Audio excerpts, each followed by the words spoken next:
It's Monday on Your View. Welcome to the show. I am Morayo. Afolabi Brown. As always, I have the ladies with me. Alaja Nima Akashat Zabiri. How are you? The Queen Mother. Oh, the African Kiniko Queen. Thanks to Chief. Yes.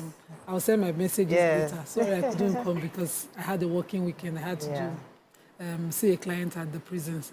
But today is my bestie's birthday. Joel, happy birthday has for everybody's watching. bestie. Joel has been my friend since 1999 when he was dating my best friend. So we've been best friends like that. And I've not been in touch recently. I just saw the birthday today, 9. I was like, every 9 used to be outing date those days. But I have good news. You remember our friend, my big auntie, Tokwe Fajing Besibalo? Yes. You know, she's very, very advanced in her agriculture. 17 years of waiting. She had a baby girl. Oh my God. No. I've been singing all the wala that I had this weekend. I just put that good news at the back of one corner of my Congratulations. chest. Dancing. You've been seeing my stories. Oh my goodness. She's been through 17 years. Fertility is something. She's first marriage, you know, stillbirth. Yeah. And now, Allah in His magnanimity just dropped, fantastic. you know, that's a good way to start this week. Coolness of our eyes. May Allah bless you. Zikra, Abike, me, I added Ochoa. Some of us are dropping our names. So may Allah continue to bless you. May Allah make you the coolness of the Balogun's eyes. And to talk about, she deserves it. Yes. May Allah make you coolness. Oreya ba inkale, abawa kale. Amen. Fantastic. That's such a good news. That's very good. How are you doing, Chokwe? I'm doing very well. My pastor had launched a book a few months back. I think it was on our birthday, and yesterday they brought it to church. So the book is about affirmations, and I am totally big on. It's a confession for your princes and confessions for your princesses. By the time I got to the counter, the princess was sold out. It was the princess. When I read it, I made the kids read it this morning, and it just, I love the thoughtfulness put into providing educational materials for our children that gives them the right mindset, because there's a whole lot being bombarded, hitting them on everywhere. So as parents, our own is to speak the right words, support them with the right materials, and leave the rest to the hands of God. So I'm grateful for that book. I read it myself, and I really, really enjoyed some part of it. Yeah. And we're in a new school. This morning I was praying for them. I said, don't use today to judge the rest of the school. Just be kind to everybody today. Just be kind, smile, be pleasant. That's the only thing I expect from you. And then my heart. How are you doing, Amaka? Fresh. I'm fine. You've been gone for like 10 years. I missed all we of missed you too. And then I've been eyeing this your outfit. Yes, it's radical. As in, it's giving. This is giving. Yes, I'm fine. Trying to do more of well-being. Nice. Like, so beginning of the year, I started my 10-kilometer walks every day. But then, somehow, you know, when you want to start something, somehow we fall down by the end of the day. Most times I'm tired. So I tried to start that again. Now I noticed that I've not been able to even get up to 4. Even I get up to like 4,000 steps. But, you know, I'm trying to eat healthy, you know, glow from within, help, you know, work on my mind. I try to, every day my alarm sounds at 5 o'clock, and I just can't stand up. And I have a treadmill right in front of me. Yes. Just to get on it and walk. Don't be like me. I'm just terrible. I don't even know why. My treadmill is spoiling since I bought it where I kept it. It's terrible. So I had a fabulous weekend. It was actually so many activities this weekend, back to back, you know. I had to be at my police supernumerary activity in the morning on Saturday. From there, I rushed to the speaking engagement at the Women in Africa conference, and from there I went to a wedding. From there I was supposed to go to a party, to a birthday party. Runke Fasher was 40 on Saturday. Okay. I was on my way there, but I was like, you know, Morayo, you can't come and die. Just turn back to your house, because go and sleep.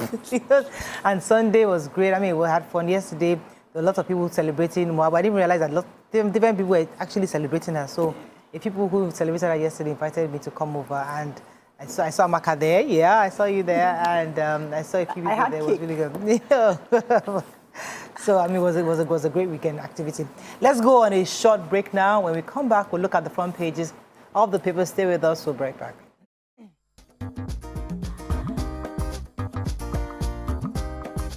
Stay tuned. Your View will be right back.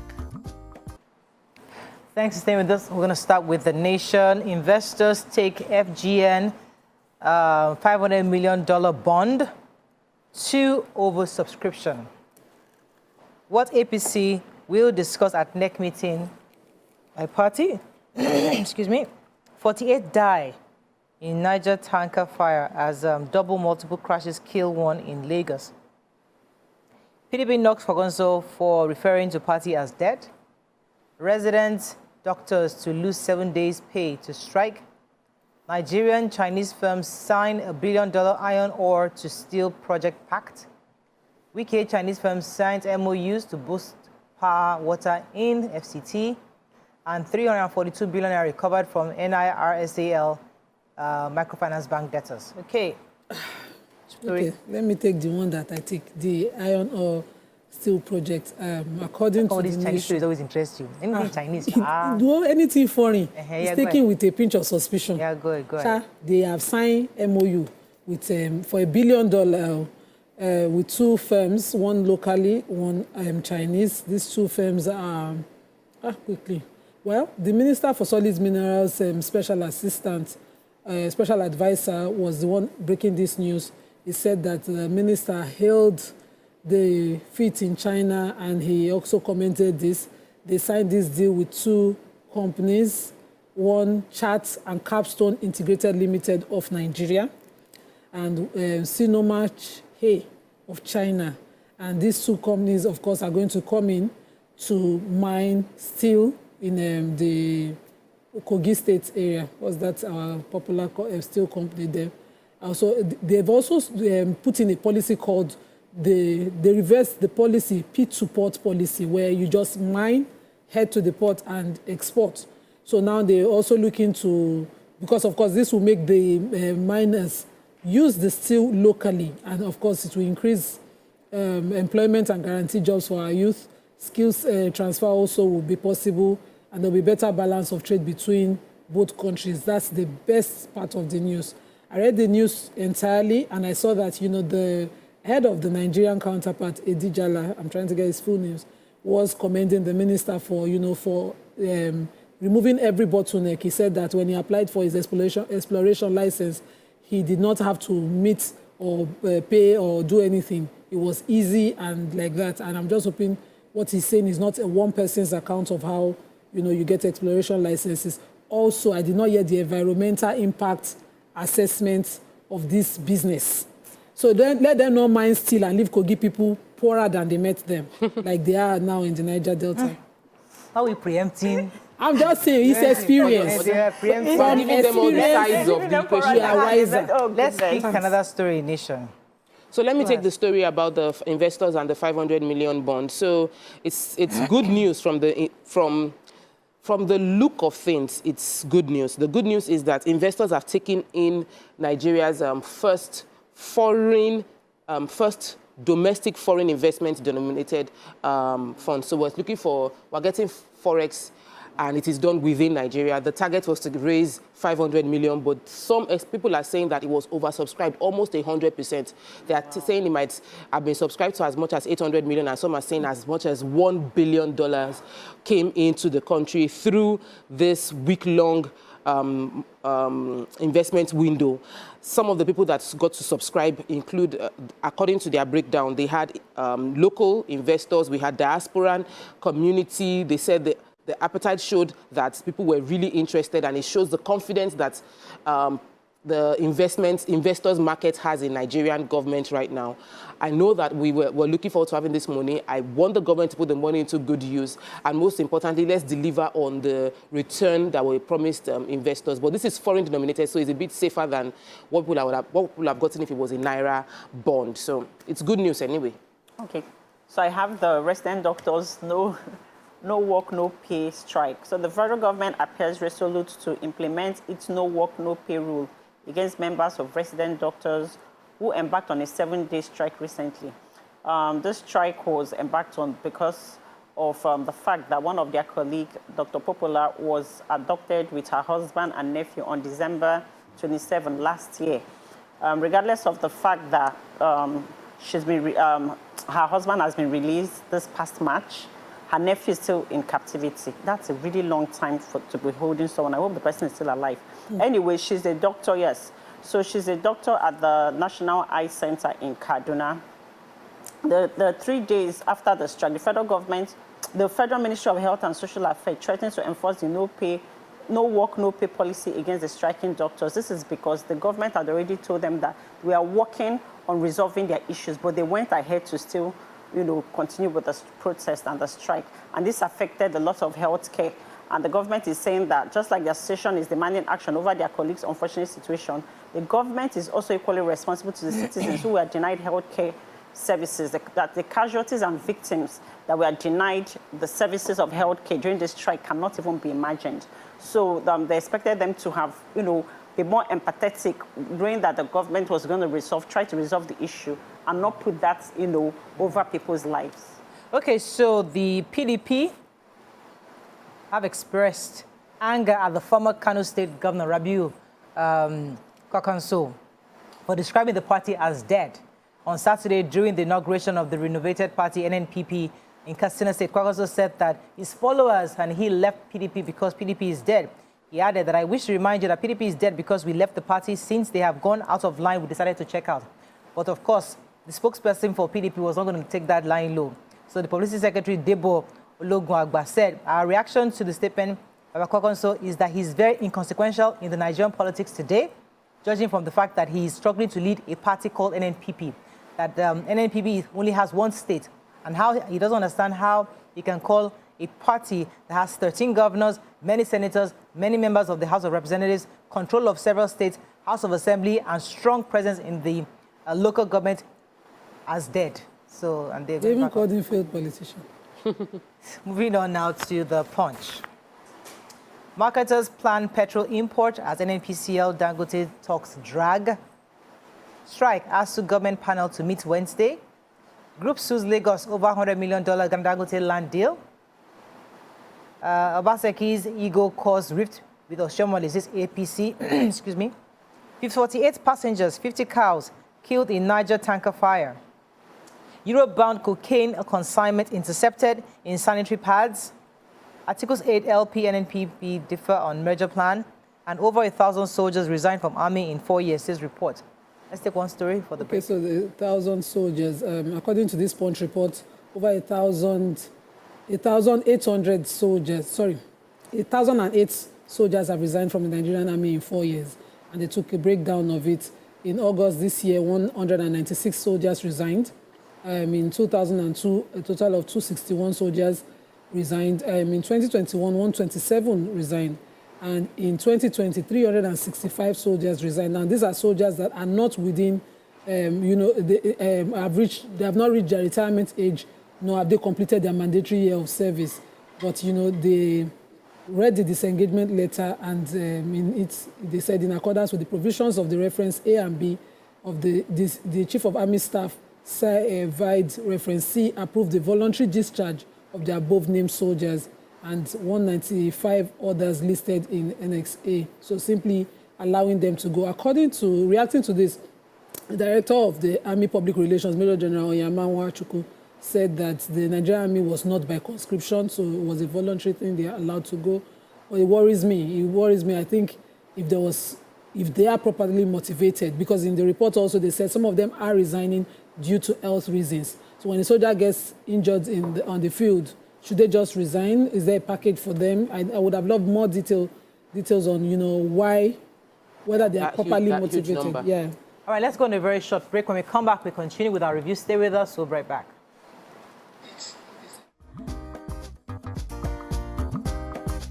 Stay tuned. Your View will be right back.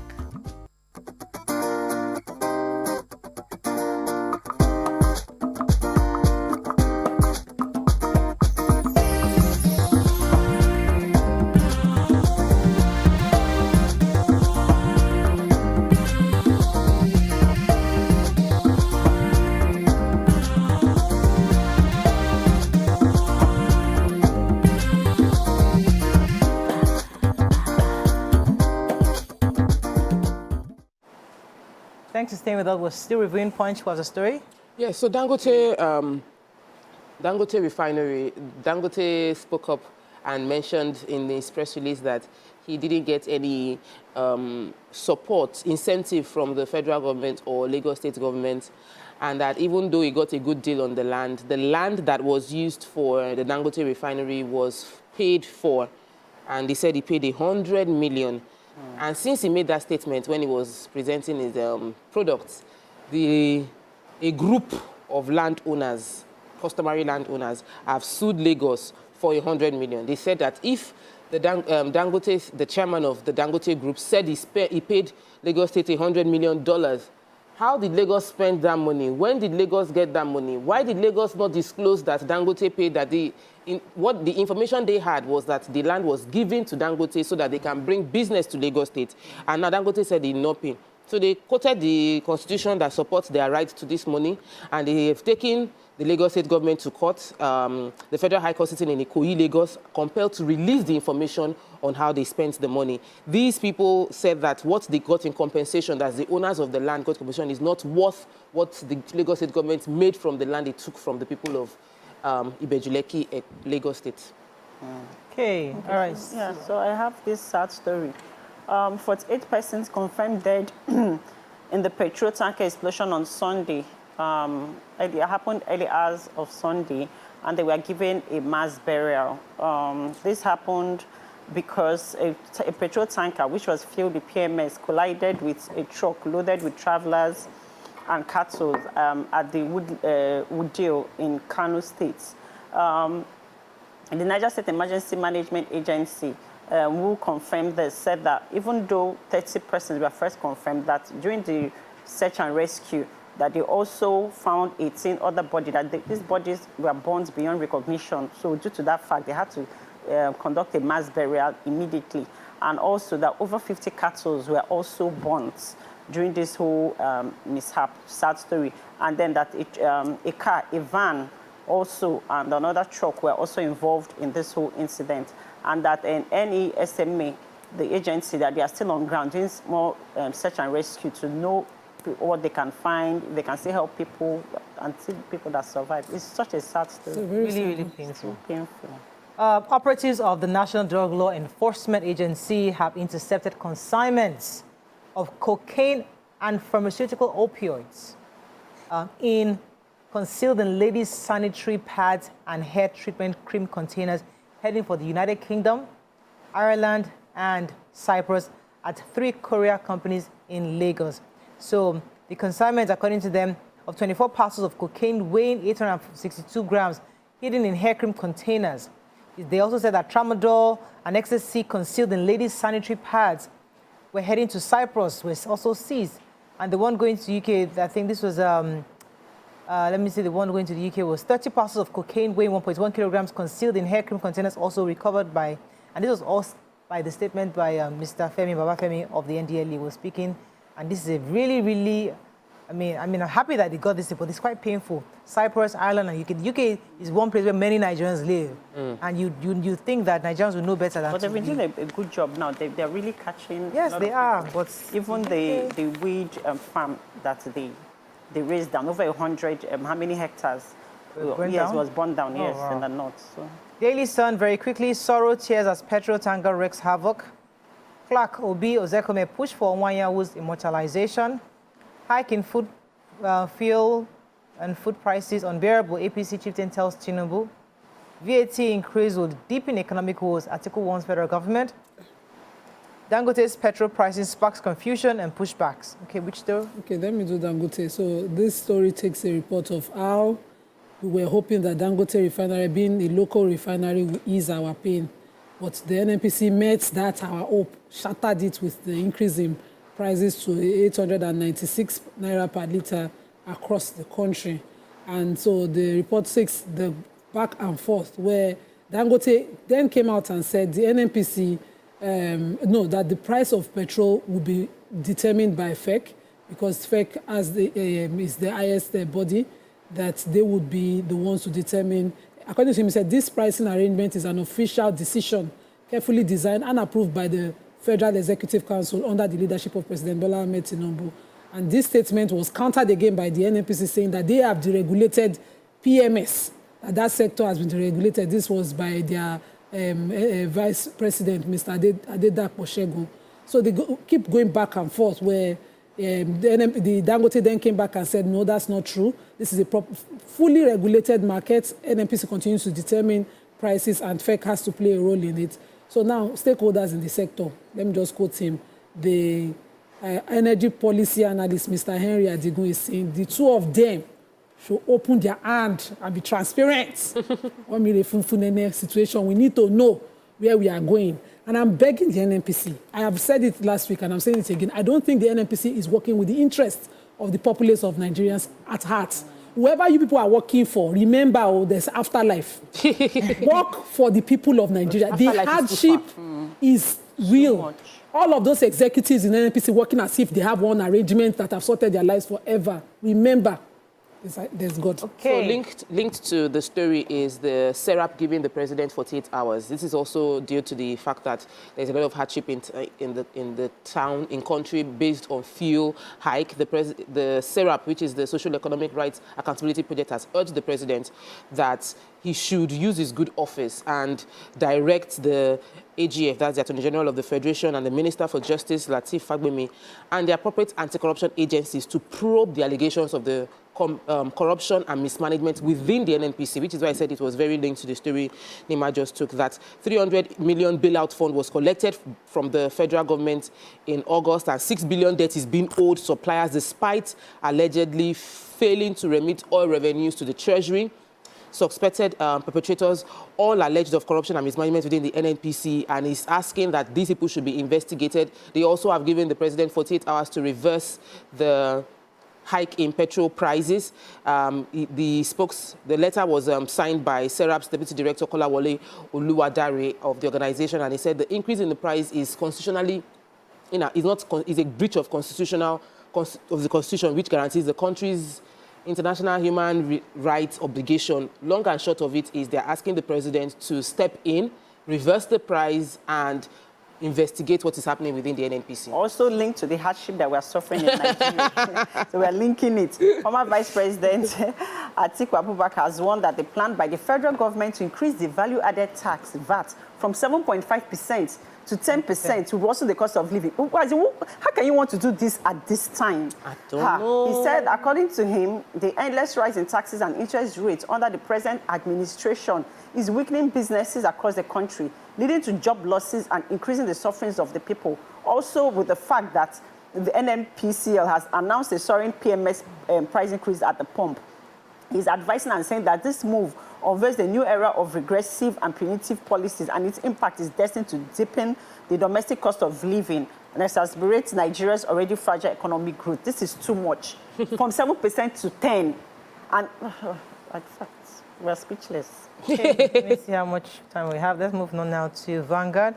Petrol price hike, we talked about that already. Let's find a story we've not taken at all. Jackpot Canada students enrollment drops 45% after new study visa cap. NDLA intercepts consignments of cocaine, opioids in sanitary pads. Amid economic hardship and challenges, FG opens new opportunities for LTC license to UTM FLNG. 100 fair dead in tanker explosion in Niger State. Somebody said 48, this one says 100. How did Vanguard handle 100?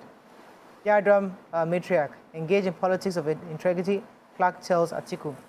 Let me mention the fact that the leader of the Pan-Niger Delta Forum, PANDEF, Edwin Clark, Senator Ben Obi, Michael Zekome, SAN, and former chairman of the Police Commission, Simeon Okeke, have all told the federal government to name a public edifice after the late President General Ohaneze Ndigbo, Chief Emmanuel Iwanyanwu. They said that he deserves it, and they're saying that he's actually also a leader, not just of the Southeast, but also of the South-South. And they're going to put their weight to support the funeral and burial arrangements. They've come to pay their condolences, and they're appealing to the federal government to properly immortalize him because he deserves it. The federal government knows what to do. They know the value he stood for and must be immortalized. Okay, any other story in Vanguard? Moving on. Okay, now, you have a story? I heard the jackpot story. Right, okay. Let's move on. No, don't take it. There's no importance like that. Okay, final paper this morning, Nigerian Tribune. Let's find another story. NAFDAC begins probe of miracle water, miracle soap.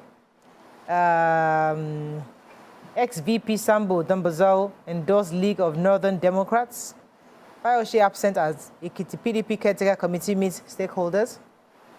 APC NEC Ganduje intensifies lobby of governors and other blocs. And helping me today, Miss Sanction members who attended Abia Convention. Okay. So the story of the major headline. Yeah, go ahead. Miracle Water, Miracle Soap is the one I want to take. The NAFDAC is responding to the several petitions they've gotten concerning products of the Christ Mercy Land Delivery Ministry. It's a faith-based organization, and they have Miracle Water, Miracle Soap that they've been selling. And it's been advertised to have healing abilities, and it's been sold to all suspecting members of the public. And the NAFDAC Director General, Professor Mojisola Adeyeye, has warned the public against patronizing these products, stating that they are not scientifically proven to have any health benefits, and it might actually be harmful to the health of those consuming it. The agency is currently investigating, and they've revealed that they've been using the name. That name is just a way to deceive people, that it doesn't have, there's no scientific proof to it. They are investigating, they will prosecute. For now, everybody should stop buying those products. And they said they've conducted a nationwide surveillance to identify and remove all unregistered, unwholesome products from the market, even aside the Christ Mercy Church products. So NAFDAC is doing their part. We should also be vigilant. If we see a product that's carnally minded people cannot understand spiritual things. I cannot believe it. I did see that one coming. That's all we can take on newspaper review. We come back. We move on to our next segment. Stay with us. We'll be right back.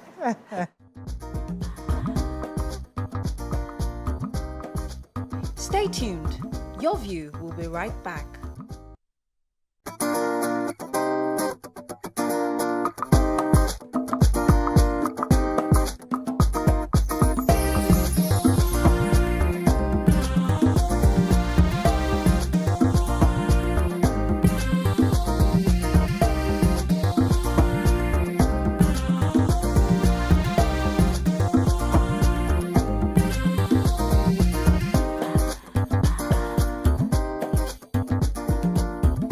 Thanks for staying with us. We still have our guest with us. Toko had a question. Yeah, so I've always been a bit of the opinion that the only way to solve Nigeria's problem is to empower entrepreneurs so that they are able to become sustainable and employ the labor that puts people to work. I would like you to help business owners understand the importance of the investment and how government can also partner with trainings like this to empower businesses so that they can grow. Well, basically, all over the world, it's small businesses that grow the economy.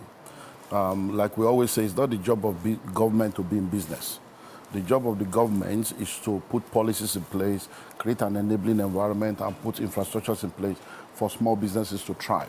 However, when you are now going into business, I keep emphasizing that you don't go into business for survival.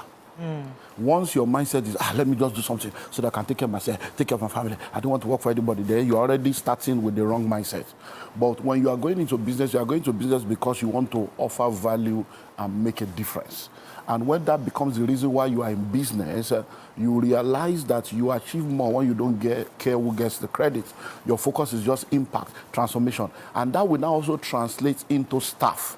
If you are a businessman in Nigeria today, you realize that majority of Nigerian graduates are unemployable.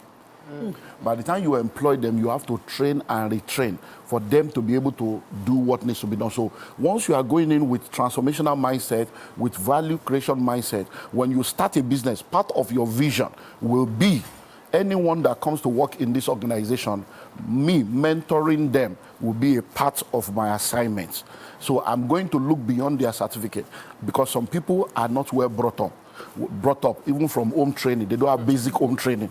So it's not even about, so somebody that's from the foundation of the home, there is no home training, they don't understand the basics about life. They now went to school, curriculum is outdated. They came out, so they are already having double level of jeopardy.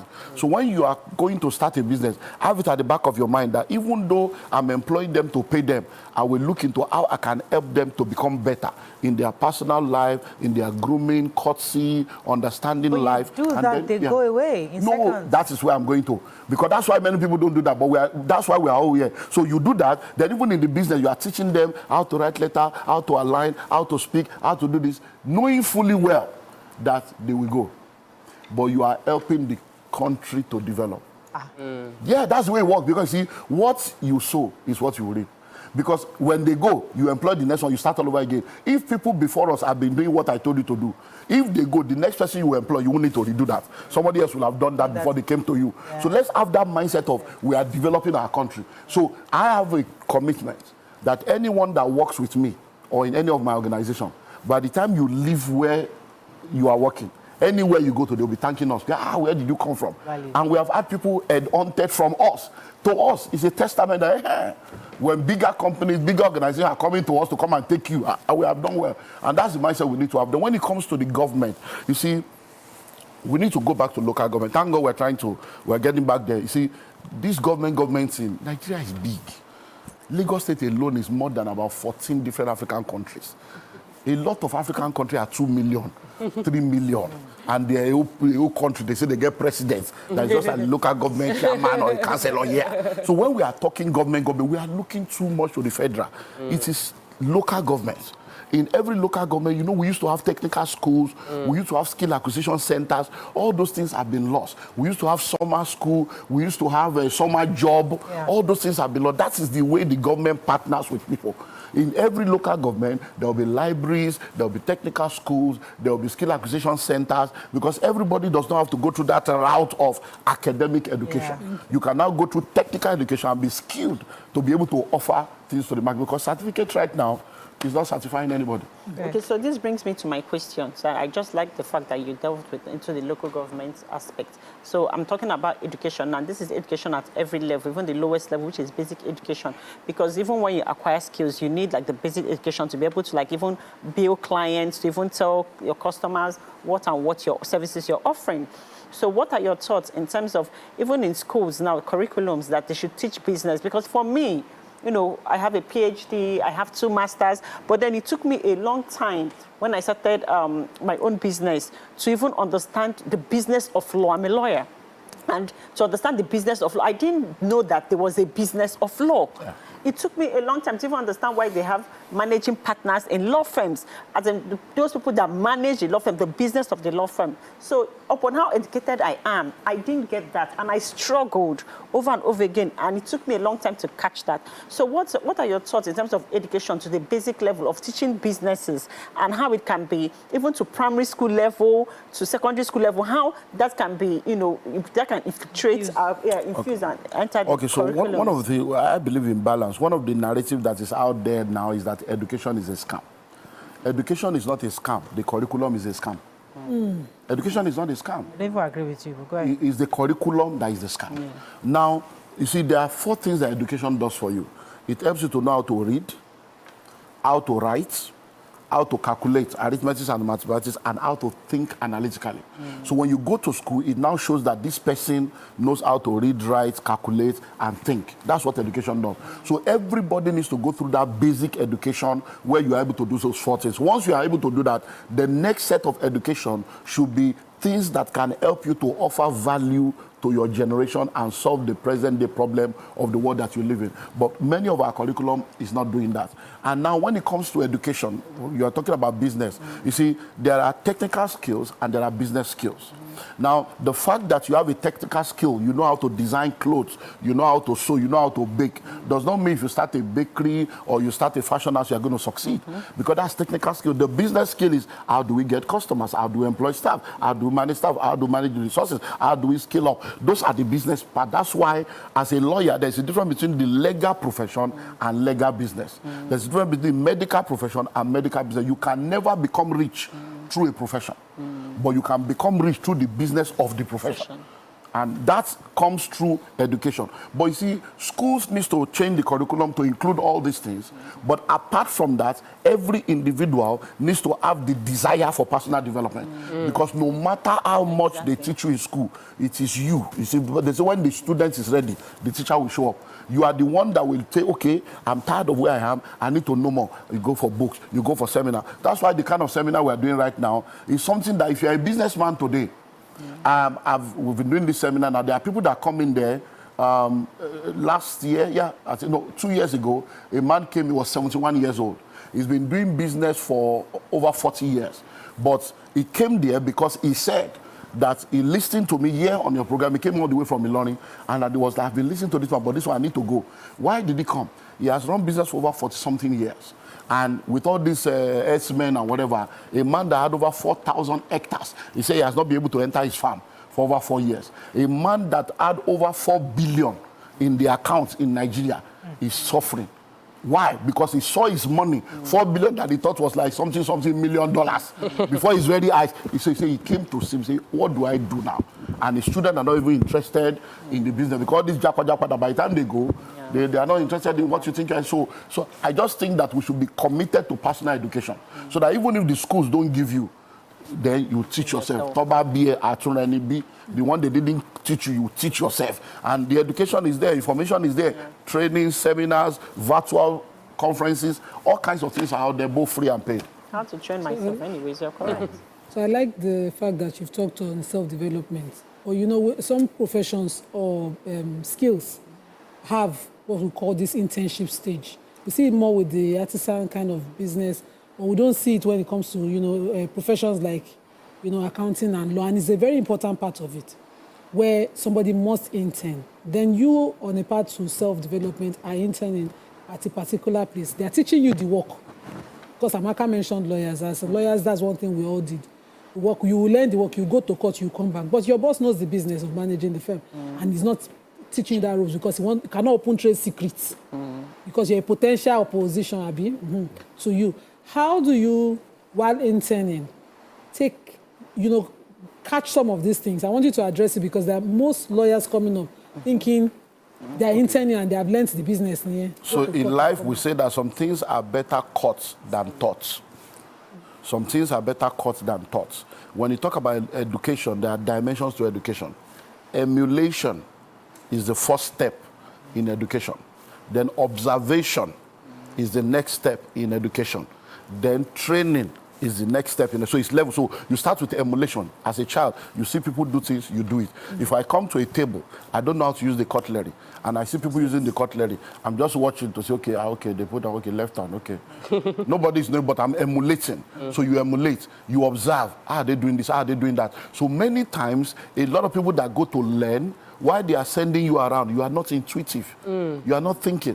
You see, I'm a pastor, and the Bible is one of the most amazing books. Whether it's business, marriage, you will be shocked. When Nehemiah wanted to rebuild the walls of Jerusalem, he went to the king. He said, give me letter to this person for wood, this person for this person. Visa to, how did he know them? That means as they were coming to visit the king, He was paying attention. Okay, that's the Minister of Finance. Bless you, sir. He was collecting complimentary card.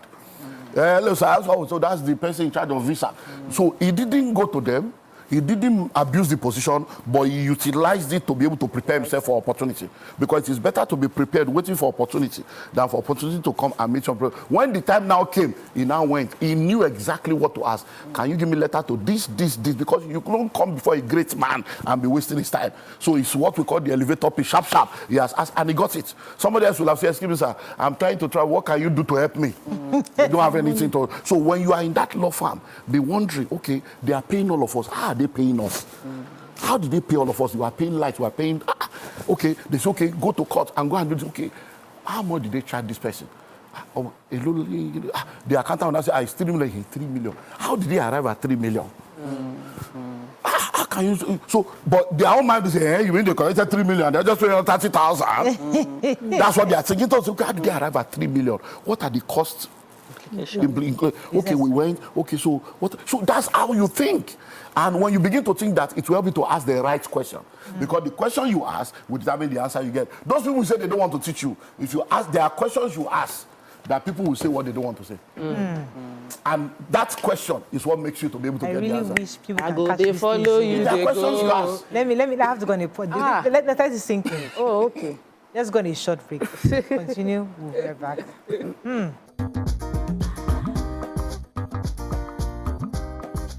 Stay tuned. Your View will be right back.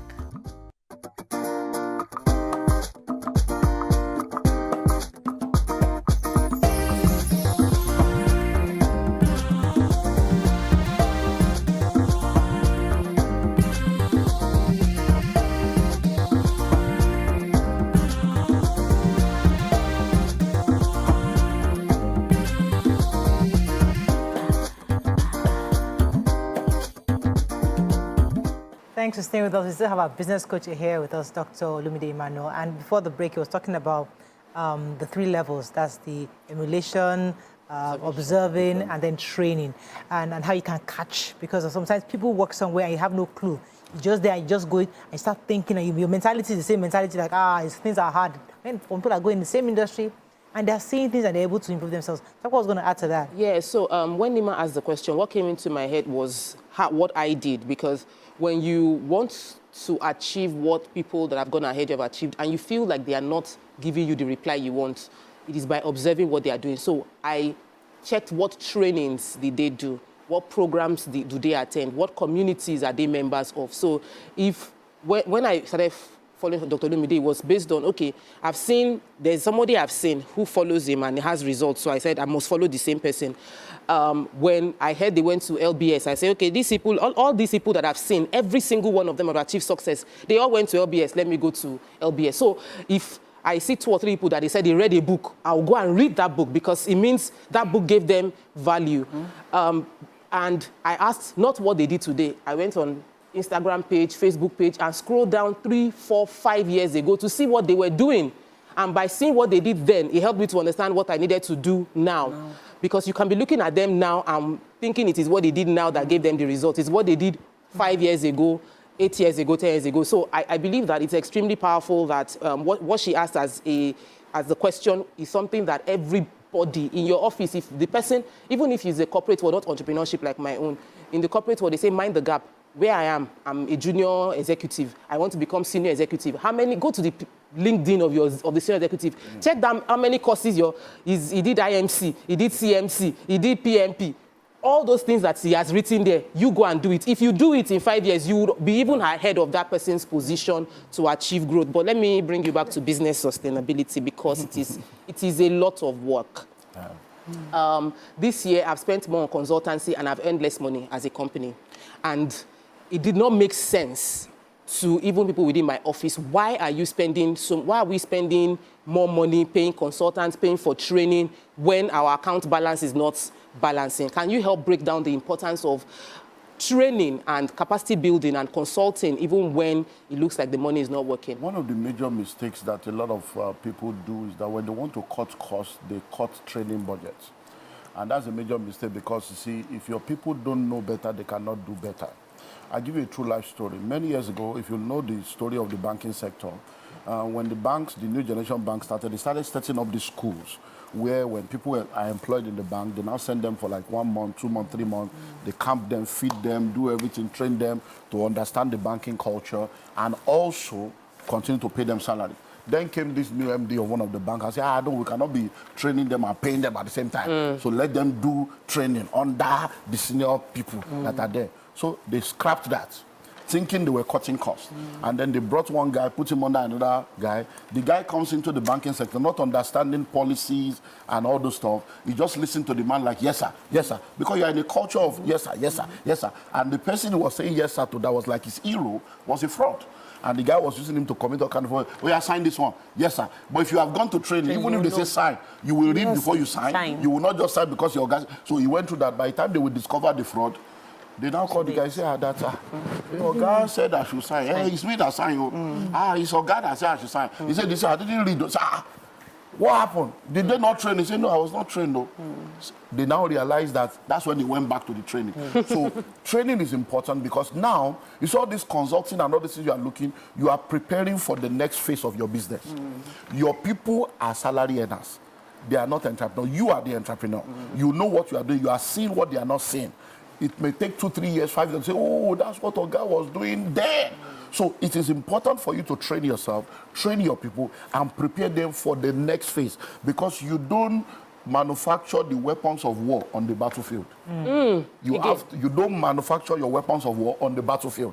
It is before the battle that you prepare the weapon. That's what you are doing. Let me take this caller. Yeah, okay. Usman from Abuja has been holding. Good morning, Usman. Good morning, madam.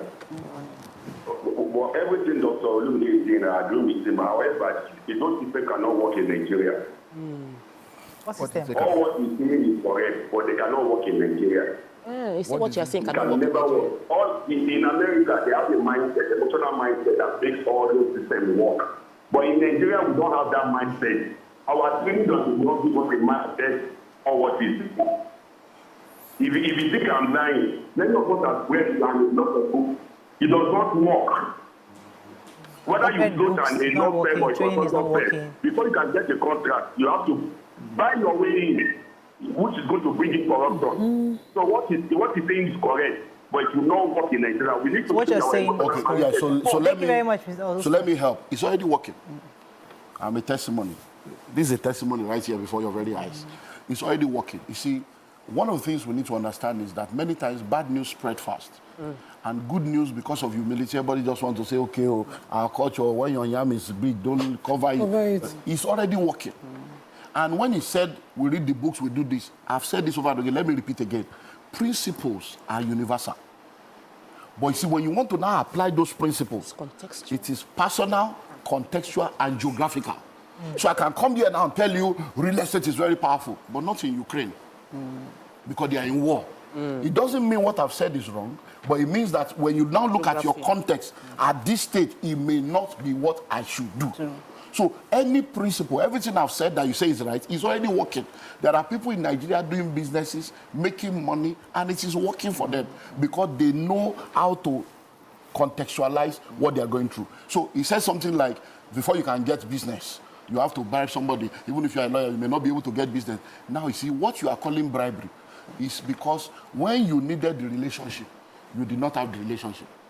But if you understand relationship, you are supposed to have a relationship before you need the relationship. So you start being a relational person. There are people that you know that don't know you. There are people that you know, they know you, but they are not powerful enough to help you. There are people that are powerful enough to help you, they don't know you. So when you understand it, before you get to a point where you need people, start making friends. Start making friends, start connecting with people, start being good to people. Hey, hello, how are you? You get their complimentary card, and then once in a month, just to check on you. Not because you are looking for anything. You are investing, you are sowing. The day you now want to withdraw from that relationship, and you now say, sorry, oh, that man is always staying in touch. That person is always staying in touch. That's how relationships are built. It's not when you now need somebody, you now go there. How will you come to me to say you are a powerful lawyer? And I've been in business for 15 years. You mean I don't know any lawyer before you? I will now give you business. It's the people I've known that I've tested that but if I don't know you, but when you were in secondary school, you came for a seminar where I was there, you started following me, and you always, by the time you go, oh, that girl has graduated, how are you? There will be something that says, okay, let's encourage this one too to start. Okay, you know you're just starting, this is 200 million, just start with this 2 million one first. Let's start. That's the way it works.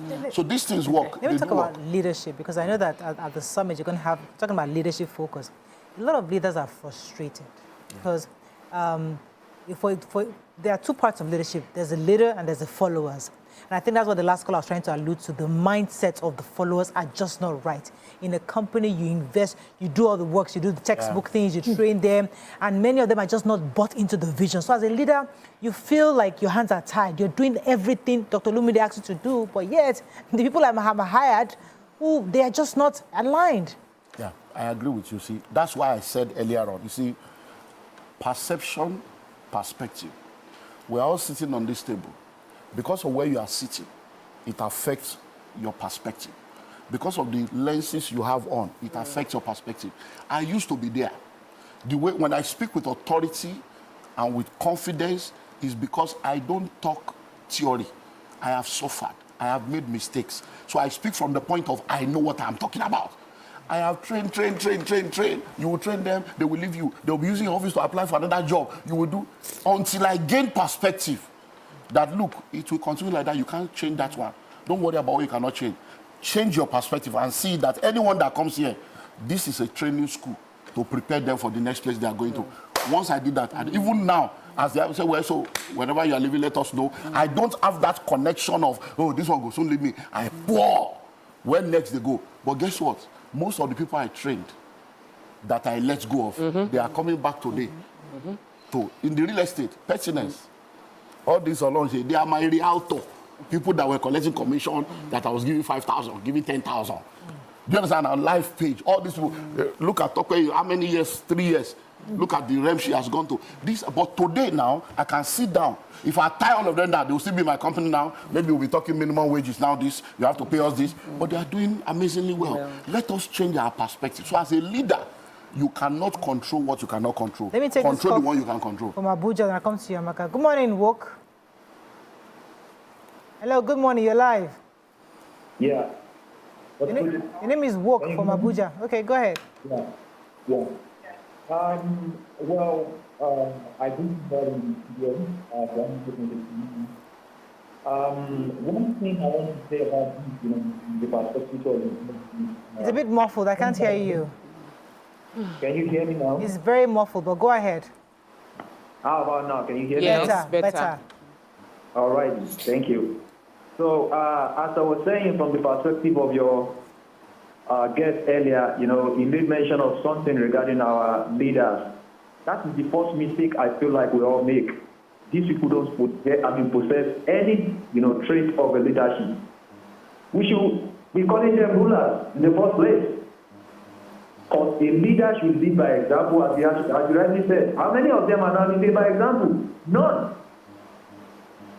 And the ironic part is still that the citizens will still be like, in support of these people at the end of the day.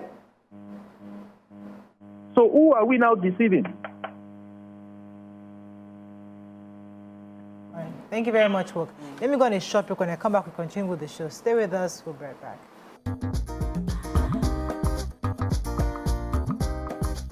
Stay tuned. Your View will be right back.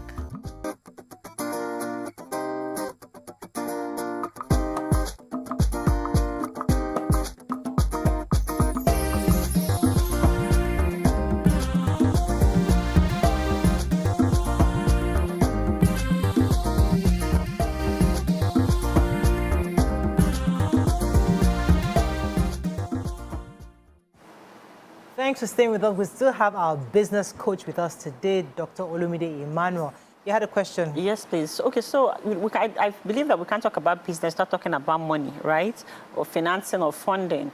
So what are your thoughts in terms of what will you say to business owners who they want to scale up? They are scared to scale up, maybe because of interest rates now with the banks and stuff, that they might not be able to pay back with the different policies coming up that might impede on those finances. What do you say to them in terms of their mindsets of scaling up, taking a loan, getting funding? Because most people want to do that, but they are scared to scale up their businesses. What do you have to say about that? The richest man in Africa is Dangote, and I think they said they keep overtaking themselves. But we all know he's a debtor, he's owing. So there is a difference between good debt and bad debt. But before we even talk about going to a bank loan, I said earlier on that businesses start with startup phase, growth phase, scaling phase, stability phase, growth and expansion, there's sustainability. But now, a lot of people in this part of the world, one thing I've noticed is that we want to own everything by ourselves. It is better to have 10% of a billion than to have 100% of 1,000. So many times, when it's time to scale up, investors, venture capitalists will not give you money when you have not had something that they can see as either an hypothesis, a point, or something that has worked. So once you have done something that has produced a level of results, that you have a track record to say, this is our books, this is the trajectory, this is how we have gone, then look for investors. Because investor fund is a cheaper fund. They come in as stakeholders. They are not expecting you to be paying them this return every year. Or no. They are coming in to join. So if I need, let's say I need $1 billion to take my business to another level. If I go to bank to borrow $1 billion, I'm going to be paying interest, 30, 32, different things, and a lot of things can change. Economy can shift on me. But if I say, okay, I want to do $1 billion, this business is now a 50 billion business, a 30 billion business. But for that $1 billion, I want to let go of 10% of my business. That means I will get that $1 billion without having to pay interest, but letting go of 10%. And that 10% I've let go gives me the $1 billion to now work at my pace and do better. So we need to always think beyond just going to bank. Bank, you at a point you may have to go, but there are things you can do without having to go to the bank. There are things you have, and that is where creative finance comes in. And it's better to operate with that. Use what you have, or use the low-hanging fruit than to go to bank. That banking should be like a last resort, because what many people don't know, for every loan you collect in any financial institution, there are 2 things you must sign. It's part of the fine print. Number 1, they can change the interest rate at any time. And you have to agree to it. Number 2, they can call for the money at any time. Even if they say, we are giving you this loan for 5 years, they can decide to say, we have changed our mind, we can no more do 5 years. We need our money in 6 months. And you have to agree to it, because it's part of, they are there to run business. And things can change. Central Bank can come up with a law that cancels whatever they have agreed with you. Let me take Toby from Meron. Thanks for calling, Toby. You're live. Good morning. Good morning. I know Mr. Olumide talked about the summit that is coming on. But a lot of what has happened to there. So thank you for giving us this opportunity. Sir, I would like to ask, how long should you be in business or before you know, oh, this is not going to work, then you have to back out? Is there a time for you to know, this is not going to work, let me just do something else? Or do you just be patient and keep doing it? Because we know in Nigeria, things are not really going as it should be. So is there a time for you to know, this is not for me, let me go into something else? Thank you. Okay, I'm going to answer you, but let me say this. One of the things we need to understand that in life, there are different aspects of life that does not have a yes or no answer. And they don't have an answer that is generic to everybody. Because different business, different industries, different sectors have different gestation period and different factors. Amazon, they kept investing in Amazon, according to the information in the public domain, for about 13 or 17 years before it started making money. Facebook, 8 years. They just kept putting money, because they believed that it was like a bottomless pit, but we can see the result now. So we know what Elon Musk has done, putting billions upon billions, losing money. But I will say to you, to now give you my own answer, 5 years. Whatever you do, I've studied, I've been in business now 37 years. I've run businesses that have failed, I've run businesses that have succeeded on a global scale. So I can tell you that anything you do, and you put in everything, you are developing yourself, you are doing adjustment, and 5 years is not showing results.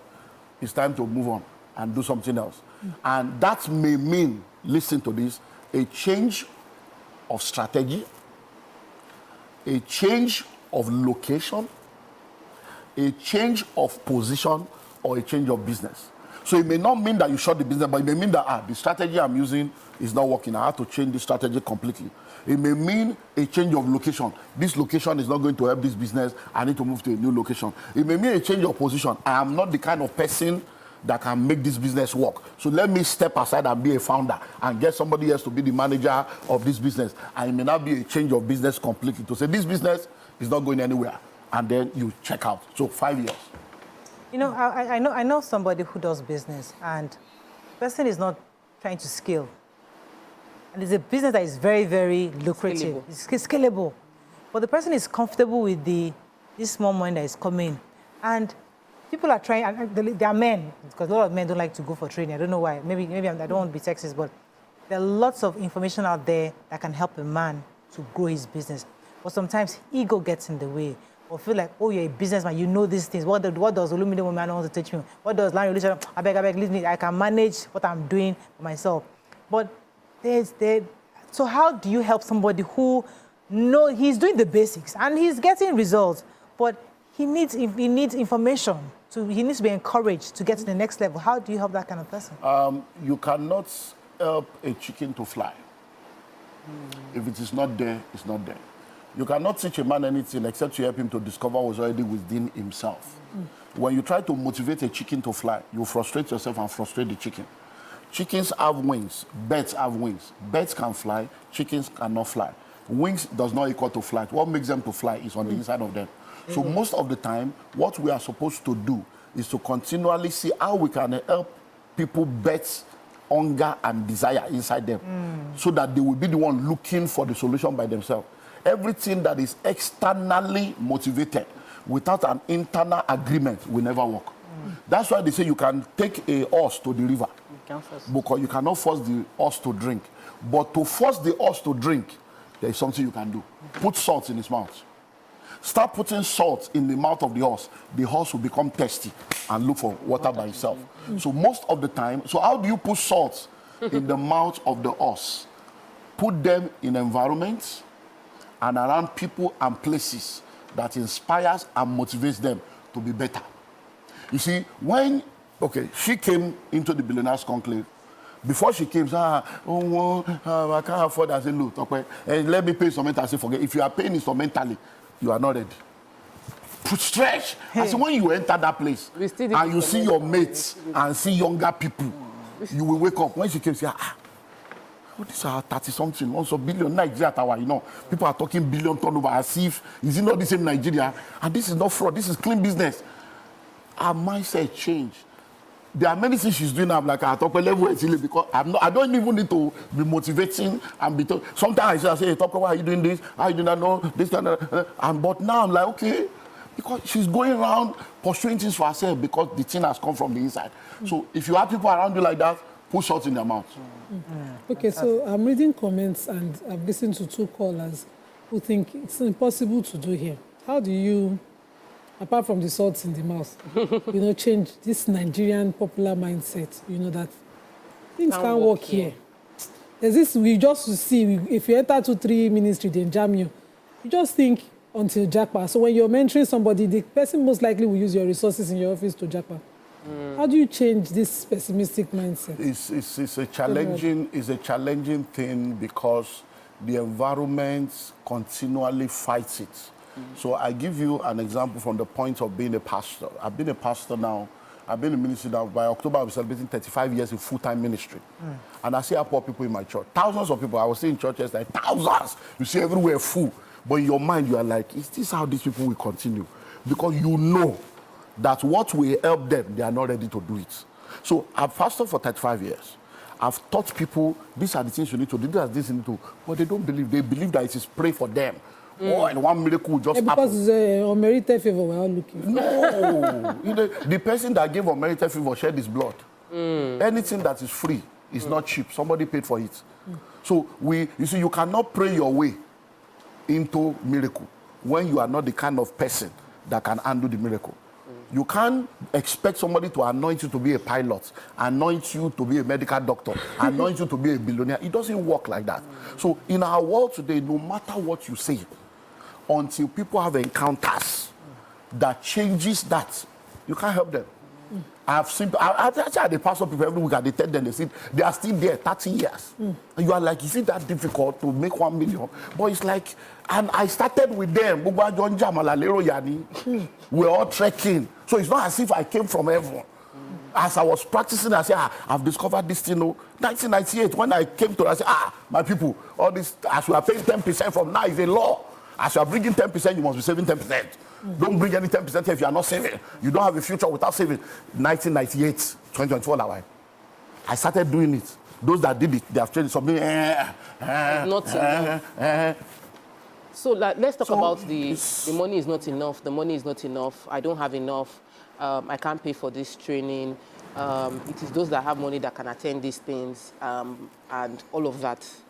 And some people are calling out that, how can you be a pastor and be charging this much money for a training? Don't you see the way the country is?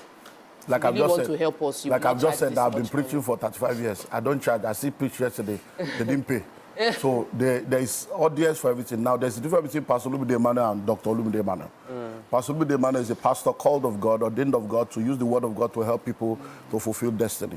Dr. Olumide Emmanuel is a man that has gone to train himself to become a professional in his field. He has 2 PhD, he has 2 masters, he pays school fees. Prayer and anointing oil was not the school fees that he paid. And then he uses that information to help businesses and organizations that are interested in doing that. And because of his faith-based belief, he does free events to help people, and then he does paid events for those that can afford to come into the paid event so that he can do something more intensive with them. Every information that you need is available on Google. You don't need to come to my seminar to have information. YouTube is there. It's just lazy mindset and mindset of people that don't understand the way the world works. And if you are coming to a meeting, go to Sheraton by yourself and ask them, how much is your hall to rent this hall? So by the time they go to Marriott Hotel, Marriott Banquet Hall right now is 7.5 million for one day. I'm doing 2 days meeting there, 15 million. So I pay 15 million for all. You will now come for free. It's just so it's not for you. Dr. Olumide, that's why I said. That's why I said that this meeting now is not for everybody. We don't even need crowd. I agree that you do your free events, but you are doctor and pastor, so there's no way there must be a meeting point, confluence inside these two. How many?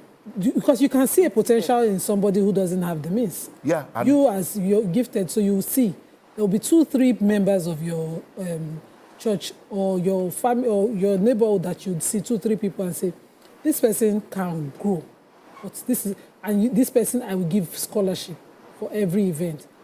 Every year we do that. Yeah. So how many have you been able to use as your example? This year alone, this year alone, we have given scholarship to 147 people.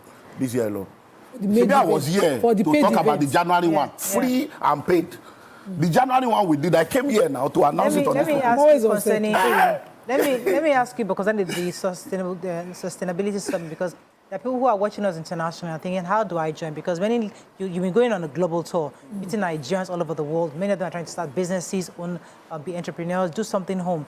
And they would like to also attend this. Is there an online version for them to attend? Most of our events are not virtual. They are actually in-house. You have to physically come. Why? You see, many times we don't realize that there are some things that are even not healthy. And I'm holistic in my view. You want to go for a meeting from 9 a.m. to 5 p.m. online, as out now, to have your eye on the screen for 12 hours. It's not healthy. You can't walk. It can't work. So let's just face reality that everything is not for you. The one that is for you, go there. The one that is not for you, leave it for those that it is for. Don't argue that why are you people, they face the one will concern you. We are wasting time on what is not our business. There is so much. Look, the same people now, I will still be back because the free one again is in January. I will be back again to talk about the free one. They will still not come.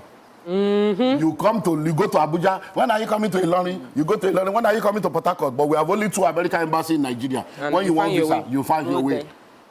You find your way. People are not serious. I've been around enough with proofs and evidence and track record to tell you people are not serious. They are just looking for excuses to stay the way they are. People that are serious, when you are thirsty, you don't ask the river to look for you. You will look for water. When you are really thirsty, when you are really ready, you will go for it. So if you are ready, contact us. Tell us again about So the Business Sustainability Summit is coming up Friday, the 27th of this month of September, just a few weeks from now. It's a whole-day event. So if you are supposed to be with us for the whole day, you don't have the funds to do the fully residential version, just come. We'll start by 9 a.m. From 8 a.m. registration start 9 to 5. And instead of 500,000, you pay 300,000.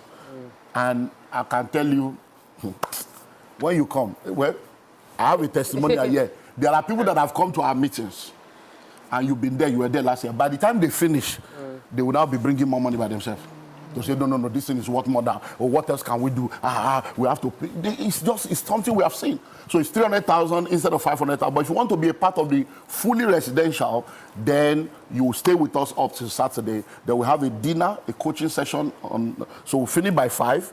You go and rest. By 7, we'll now sit down and do a coaching session. And then on Saturday morning, we'll do another hangout over breakfast before you leave. So call the numbers on the screen, 0809 144 7423, 0809 144 7423, or 0802 305 9058, 0802 305 9058.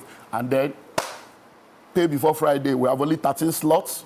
And if you are not paying by this Friday, you either pay the full price or you wait till next year. And I believe very strongly that if we know better, we'll do better. So make sure that you are learning. Go online. There are a lot of courses on YouTube, absolutely free. With COVID, a lot of Ivy League universities all over the world have come up with a lot of courses, 4 weeks, 3 weeks, 5 weeks, 8 weeks, absolutely free. A lot of entrepreneurs, organizations, and philanthropists have put money into many institutions, sponsored them to come up with courses to give people relevant skills for the present day world. 4th Industrial Revolution, 5th Industrial Revolution, AI, robotics, analytics, coding, everything free. They are all online. Instead of using that 200 naira to be insulting and gossiping online and be talking about who did BBL, who disappointed who broke who did they serve very fast, work on your life. Nobody grows young. Everybody grows old. You think you are young. Before you know it, you are 30, you are 40, you are 50. Work on your life. Fix your life. And stop wasting time on irrelevant things. Nobody will help you plan your life without your direct involvement. So if it's going to be, it's up to you. An object will remain stagnant until a force is applied. Your life will remain the same way it is until you do something meaningful about it. Let's find some questions for you online. Let's see. While we're waiting for questions to drop, okay, let me just quote this. KG Nesta says, quoting you, when you try to motivate chicken to fly, you will frustrate yourself and the chicken. He said, Dr. Olumide Emmanuel. Word. So people should put that on their table and work with it. Yesterday I was driving from school shopping, and my son said, "Mommy, problem is a good thing, right?" I was confused. I was like, And I said, "Yes, now. The problem you find, when you find solution, you get money." And I've never had such a conversation before. So I was like, "So which kind of problem you define now?" Because me, I don't want problem. And he was like, "Yes, now you solve the problem and you sell it and you get money." So how should Nigerians be looking outside now? Because problem full ground now. Yeah, money. Especially this petrol now. Yeah, I've said it on this platform before. Please, can I just add to that? Because the same thing. And also, for someone that is a hard worker, with resilience, the whole works, but then they don't know what type of business they should do, or they don't know what they are passionate about. So let's tie it together. So I've said it before, there are 10 places where money hides. It's in my book, go to my social media platform, everything is there. 10 places where money hides. Number one, money hides in people. We have over 8 billion people on earth, over 25 million people in Lagos, about 270 million people in Nigeria. So this is people. Money is in people. If you solve problem for them, you will get money. Number two, money hides in problem. So every problem is money in disguise. Nobody pays you for the problem you identify. They pay you for the problem you solve. Everybody on earth today is making money by solving problem. The food seller is making money by solving your hunger problem. The school is solving money by solving education and ignorant problem. The landlord is solving shelter problem.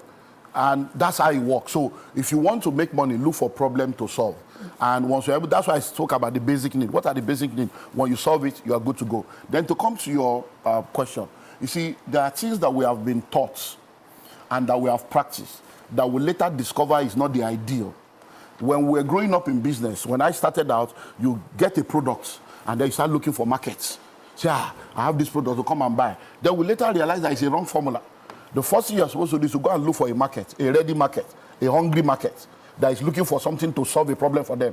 You now create a product to go and give to them. At that point, the market is waiting for your product. Before now, we're told, pursue your passion, pursue your passion. And then people pursue passion. They ended up with passion.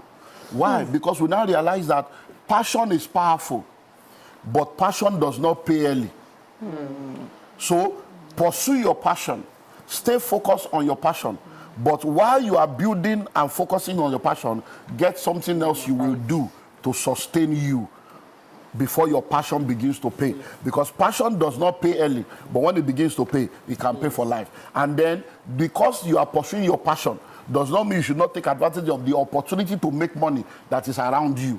I don't think that all the people that are making money, is Dangote passionate about crude oil?